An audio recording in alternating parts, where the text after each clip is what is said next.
Hey guys, welcome back to my channel. I hope you're all having a fabulous day today. If you are new, hello and welcome. My name is Missy. I am the Welders wife.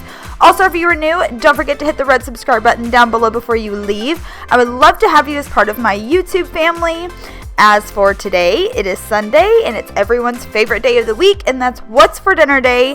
If you are new to my channel, I post a What's for Dinner every single Sunday, and I show you how I make everything we've ate throughout the week. Well, not everything, because a lot of times we have leftovers or we grab something on the go because we are super busy with kids' sports and things like that.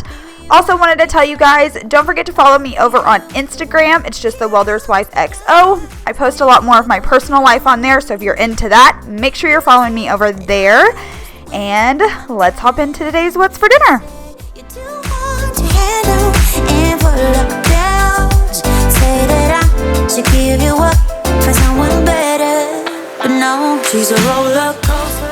So on the first night, we're going to be making Philly cheesesteak sloppy joes. I haven't made these recently on my channel, but they were so delicious, so we definitely had to make them again. So all I'm going to do now is brown a pound of hamburger meat, and then I'm going to start chopping up a green pepper. I'm also going to chop up some onion, just how much ever green pepper or onion you guys like. Some people like more, some people like less, so it's all about personal preference and what you like.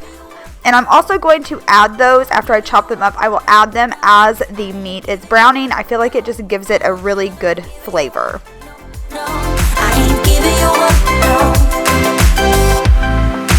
Love the way we are together. Again, we always stay this way.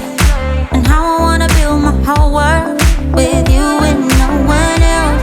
And how our love will make us so much better. And there will be no lonely nights.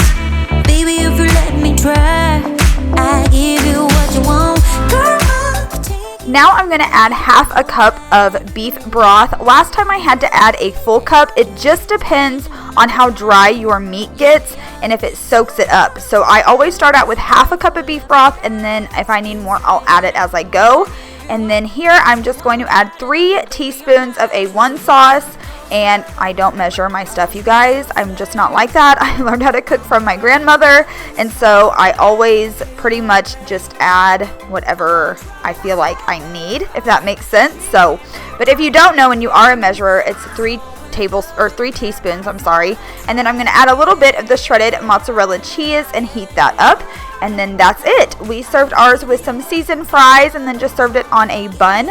Let me know down below, do you guys add pepper to your ketchup, or am I the only crazy person?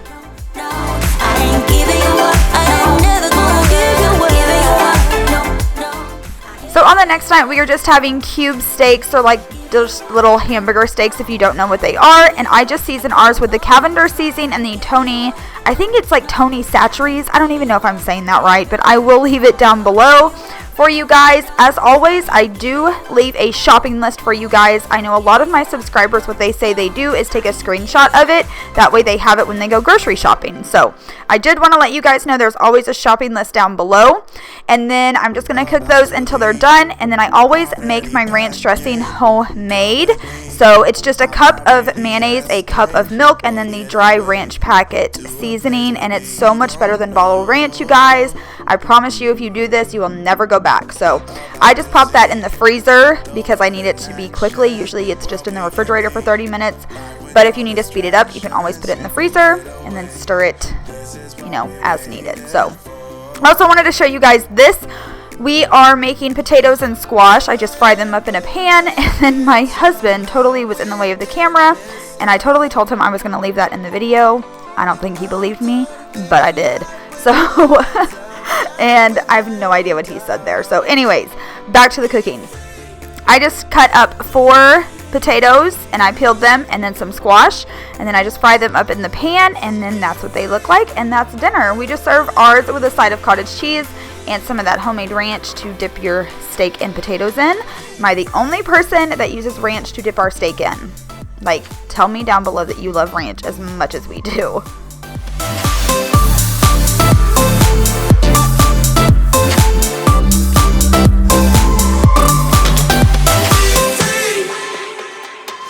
Now looking back, This had to be my favorite meal of the week, and I think it was everybody else's as well, and it was so easy. So this is a Crockpot meal. If you don't know, I always use Crockpot liners, and they're life-changing. I will never not use my Crockpot liners.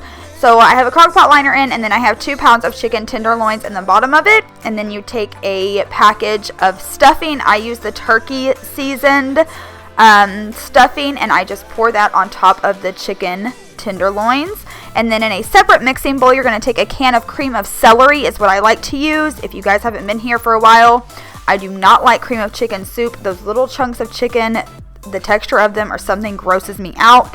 So I use a can of cream of celery.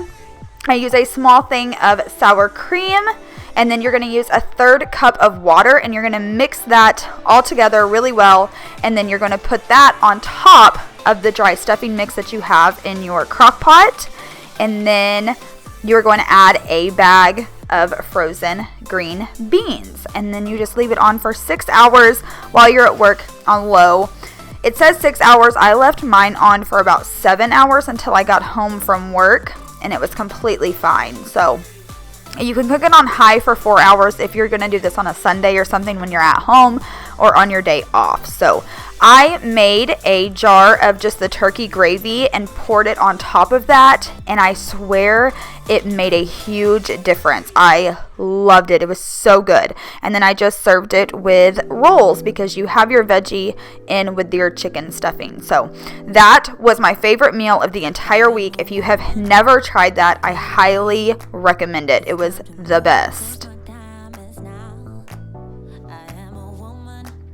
On the next night, we are going to be making stuffed green peppers. These are so easy to make. So all I get is this side of Spanish rice, and I just make it according to the back of the package. And then I'm going to start browning up a pound of hamburger meat. I'm through feelings, I'm leaving all that behind. So I'm gonna let it shine on you. Make room for everything that's true. Do whatever I want to do, and then I let it shine on you.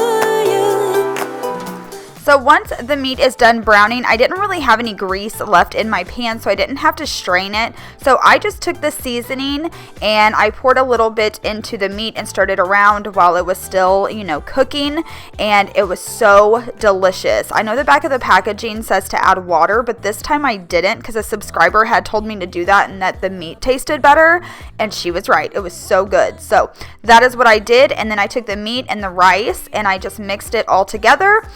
Cut open my peppers and, got all the junk out of them. And then I just stuffed them with that mixture. Put provolone cheese on top. Put them in the oven on 400 degrees until the cheese was nice and melted. And that was it. So I didn't have a side dish with this. You guys let me know what side dish you use with your green peppers. It was enough for us, just like this. So it was kind of like one of those all-in-one meals. So I hope you guys enjoyed today's What's for Dinner. If you did, please give it a thumbs up. Don't forget to subscribe before you leave, and I'll talk to you guys later. Bye.